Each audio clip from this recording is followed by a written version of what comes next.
ఉంది అని అనుకోవాలి. బహుశా పెంచాలి వేడి, సార్ దీని ఏం తగ్గించకూడదనే ఆలోచనే దీనికి కారణం అనుకోవచ్చు మనం.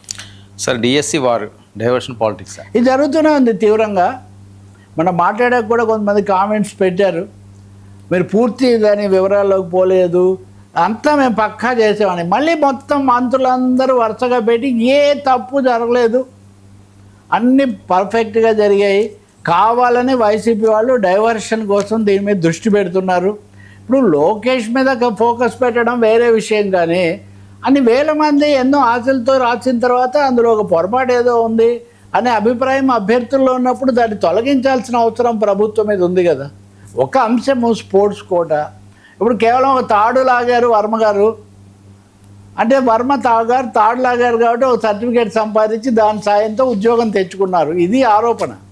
వీళ్ళకి ఉద్యోగాలు ఇవ్వడం ఒకటైతే, ఈ ఉద్యోగాల కోసం అంతకు ముందే డిసైడ్ అయిన హారిజాంటల్ రిజర్వేషన్స్ను డిస్టర్బ్ చేశారు, దీనివల్ల కొంత అన్యాయం జరిగిందని.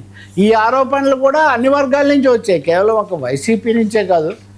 సంఘాలు కూడా వీటిని పరిశీలించమని చెప్తున్నాయి. పరిశీలిస్తామని చెప్పడానికి ఏముంది, ఇప్పుడు జాతీయ స్థాయిలో నీట్ మీద ఆరోపణలు వచ్చాయి, సిబిఎస్ఈ దాని మీద వచ్చాయి, దాని మీద అసలు విద్యామంత్రి ధర్మేంద్ర ప్రధాన్ రాజీనామా చేయాలనేదాకా డిమాండ్స్ వచ్చాయి.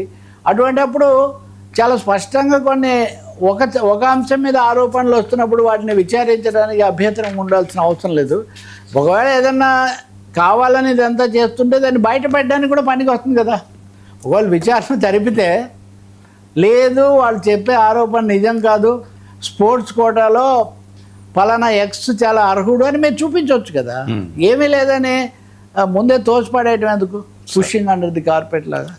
సార్ డేటా సెంటర్ శాఖలో ఐటీలో అసలు ఏం జరుగుతుంది? ఇది మొన్నే లోకేష్